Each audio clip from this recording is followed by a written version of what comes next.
right, guys. So what's up with all this Starlink, commotion that's going on? I just got back from a road trip, about 6 days on the road in an RV where we previously installed the Starlink Mini, as you saw in the installation videos. This is my final review on the Starlink Mini with the roaming package that you can purchase straight from Starlink. A few things I'm going to go over based on this experience. For the most part, it was a great experience, but welcome back to Connected Technologies, where we provide resources, tutorials, and best of all, best pricing on business software, tech, and equipment for your small business. So let's get on with it. So we went on this road trip. We went to South Dakota, to Mount Rushmore. It's been somewhere I've been wanting to visit for a very long time. And I took I took this as an opportunity to install the Starlink Mini, as you guys saw in the previous videos. It was, for the most part, really great. There were certain areas where we got up to like 300 meg download out in the middle of nowhere. There was no service on my cell phone whatsoever, but we were getting 300 meg download on the Starlink Mini. I do have to say, the Starlink is kind of catered for personal use, not really for business use. There are some business packages, but the Starlink Mini with the roaming package, it's about $165 a month, and it's catered mostly for like streaming. If you want to stream your Netflix or your video services like Hulu, stuff like that. It actually worked really, really great. It's almost like the pre-configured quality of service for streaming services. I did try to use it for the business, where I was trying to communicate with my team, and it was good. I was able to communicate with them, but it wasn't the most reliable. Trying to use Microsoft Teams, for example, I was able to check my email, but I did notice that my email was a bit delayed, or it would take a little bit longer to download. But yet the Netflix streaming was perfect. You could even stream 4K, no problem, no glitching whatsoever. Just it almost seems like Starlink is catering for personal use, so that you can stream. And it's understandable, right? If you're traveling and you have a bunch of kids, you want to keep them calm in the RV. Best way to do it is maybe stream, the Disney app or Hulu or Netflix, things like that. For that, it worked great. For trying to use our business tools, my email, Microsoft Teams, and our Neftis Plus app, it did work, I would say, 80% of the time. So it's still not bad, right? If you're out in the middle of nowhere in the desert, and then the RV we had, it did have solar panels, so we had plenty of power to be able to keep it up and running all the time. So here are 3 things that I'm going to talk about to help you with if you're looking to get your Starlink Mini on the roaming package installed in your RV. One, the Starlink Mini, it does have, and I'm sure Starlink is working on this, but any kind of obstruction over the satellite itself, even a branch. We parked at an RV park where there was just a small little branch hovering it over just a little bit. The internet quality dropped like 90%, where it was just not good. So you do need to have good open space around the Starlink. That when you drive through a tunnel, for example, obviously it's going to be completely blocked. But I did notice even small obstructions like a branch. What I ended up doing is I went on the roof and I just cut that branch out of the way. Once I cut that branch out of the way, the internet went back up to like 200 meg download. But just that little branch covering it caused the internet to drop down to like 10 meg download. And then even then it wasn't stable. So definitely obstructions is huge. And it's understandable, and I'm sure like it's not like your Wi-Fi, your home Wi-Fi, where the signal travels through walls and stuff like that.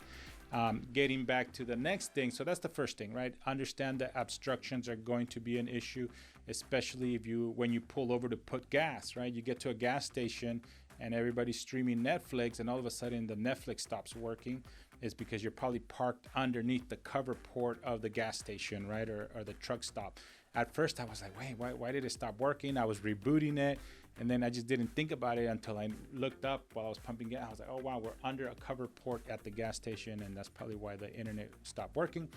The greatest thing that Starlink has about that, though, is that as soon as you clear out whatever obstruction, or you drive off from the cover port at the gas station, it reconnects pretty seamless. It's almost instant. But in that moment, whether you're at a gas station, you have a branch covering the satellite, yeah, the internet will suffer. But for the most part, through the whole trip, the internet worked about 95% of the time. Another thing that I did notice is that you kind of have to reset the connection through Starlink, and I'm not sure if maybe it's something they're working on, or maybe it's something that I just couldn't figure it out. But every couple hundred miles of traveling, it almost seems like the Starlink satellite, the Starlink Mini, has to realign itself with the satellites, right? And it's not so bad either, because every 200 miles, it was about 5-6 hours of driving. So 5-6 hours of consistent connectivity with no issues is not too bad. But the way I was able to fix that in instantly is just rebooting it, unplugging the power cable, plugging it back in, and within 5 minutes it's back up and running. That only happened maybe 4 times through the whole 6 days of traveling, so that wasn't too bad either. But I did notice that every couple hundred miles of traveling, it almost seems like the Starlink has to realign with the, kind of like when you first set up the Starlink, you have to align, it aligns itself. But other than that, it worked about 95% of the time. Second thing, and I wanted to bring this Nighthawk. It's by Netgear. It's a Nighthawk router gateway mesh system. Now, Starlink does offer a built-in Wi-Fi to the Starlink Mini itself, and you do actually use it at the beginning to set it up when you're first setting up your the Starlink itself, your account, because you need access to the Starlink to be able to activate it.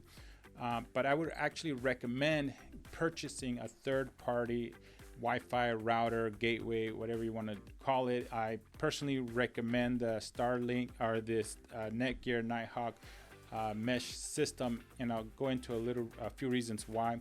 But you could also buy just a regular router, Linksys or a Netgear, or even Ubiquiti, whatever it is that has built-in Wi-Fi. It'll work just as great. The reason I recommend this one, or even the Eero, personally I use the Eero mesh system at home. That works really, really great. I'm gonna go ahead and try the Nighthawk mesh system for the RV. And the reason is, one, it is a router, so it brings in the internet from the Starlink. And then in the Starlink, you actually disable the Wi-Fi, and the way you do it is you enable pass-through. So instead of the Starlink acting as a router or as a gateway, it'll act strictly as a modem, and it'll pass through the public IP address from the internet straight to your gateway or your router, in this case the Nighthawk mesh system router, and then it gets a public IP address, and then from there it broadcasts the Wi-Fi. But the reason I also like these small, they're very small, compact, and especially in an RV, you don't really have much room. And they actually do sell, I don't have one here with me, but they do sell, you can go on Amazon. They sell these wall mountable little devices where you can just mount it onto that device, and it's very clean. It even has where you can coil up the power cable to it.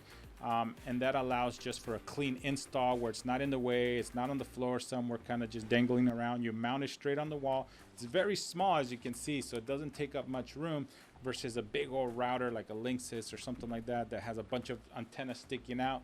The other thing that's great about these mesh systems, it does come with the secondary satellite mesh broadcaster. And what that you can do is you can pre-program it, have it ready, but whenever you park at an RV park or anything like that, you can connect the other satellite somewhere outside, and all it needs is power. It'll get Wi-Fi signal from the main gateway and then rebroadcast that same signal, make it bigger, so that way you guys can have Wi-Fi outside. And then the other reason you want to have your own gateway, your own router, or your own mesh system separate from the Starlink Mini, is because the Starlink Mini, though it does broadcast a Wi-Fi signal and you could use that, there's two setbacks. One, the Starlink, it's outside. It's outside above the roof, on the roof of the RV. the signal will be very weak, especially if there's bad weather conditions. So if you're trying to stream TV or anything like that, you might have weak signal because the signal's trying to get in to the RV through the roof, through all the, the membrane of the roof and all that. So if you just run a network cable from the Starlink into the RV, connected to your own mesh system inside, then you're broadcasting inside the RV.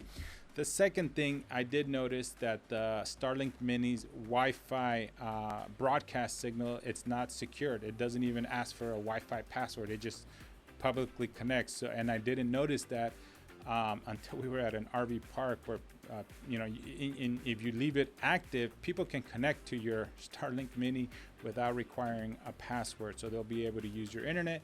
I don't mind sharing my internet with people and stuff like that, but it's also a security issue where you might have people that know how to do hacks or things that are not that they're not ethical, so they might do unethical things to you or your computer, any devices that's connected to your Wi-Fi. So I definitely recommend setting the Starlink Mini as a pass-through, and it'll pass through it. When you do that, it disables the internal Wi-Fi, and then you'll use your own gateway's Wi-Fi. In this case, we're going to be using the Nighthawk mesh system. So that's the second thing. Yeah, so for RVs, as you know, they have what's called the home battery. As if you don't know, so RVs have a generator that turns on all the power outlets within the RV. Now, the RVs do have what's called a home battery or a house battery, as some of you may know. And essentially that battery gets charged through the generator, but it's mainly used to provide power to the refrigerator. Refrigerators in RVs are usually 12 volts, so it allows to stay on even if the generator is turned off. Some RVs do have refrigerators that turn on with gas, so they might not even need power. So the RV we traveled in actually had a solar panel system with an additional 2 house batteries that provided power to one single outlet, even if the generator was turned off. So if you want to continue having power to the Starlink, you need to have, you'll need to either have a solar panel system that provides continuous power to a house battery, that then the house batteries that will actually be connected to an inverter that converts DC power to alternating current, because the Starlink Mini has your traditional alternating current power adapter, power supply. So Starlink, because it runs on AC power supply, it needs to have AC power. So the house batteries on your RVs have direct current, so you'll need an inverter. The RV we traveled in did have all that already installed. If it is something you're looking to have and your RV doesn't have AC power or an inverter of sorts, or the generator doesn't, you don't want to keep it on all the time, especially overnight. If you're parked at an RV park that does not provide power, sometimes they won't let you keep the generator turned on overnight. But most RV parks do provide either 30 amp or 50 amp power source that you can just plug in straight to your RV, and it'll provide power to your RV continuously. Now, while you're driving and you don't have the solar panel system that provides continuous power to whether it's a single outlet or the full house, the full RV outlets, then you will need like a backup battery. We're thinking of purchasing the Anker F3000, Solix F3000 generator, which is a battery generator instead of gas generator, which will provide about 48 hours of continuous power. It's not too big. So that's something we'll do another video on these generators, to provide some more resources on how that can help.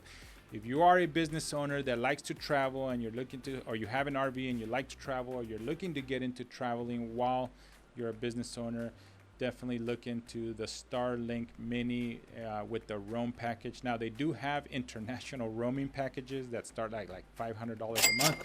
It's pretty cool. You'll be able to travel anywhere in the world and have internet just by opening it up. There's a few things, like I said, obstructions over the satellite itself.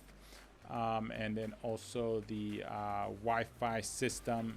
It does come with the built-in Wi-Fi by Starlink itself, but it's not secured. It doesn't even ask for a Wi-Fi password. That's where I recommend getting your own Wi-Fi router or a gateway or mesh system that allows you to connect directly. And it's pretty simple. The Starlink app, pretty straightforward on how to set it up, but it is something we're helping business owners do if they're looking to purchase RV and travel as business owners, which is something that we're looking to do ourselves here at Nephthys. So we'll be putting some more videos out there and giving you guys our final review on how these technologies help, where we will provide resources, tutorials, and most importantly, how you can get it at the best price possible.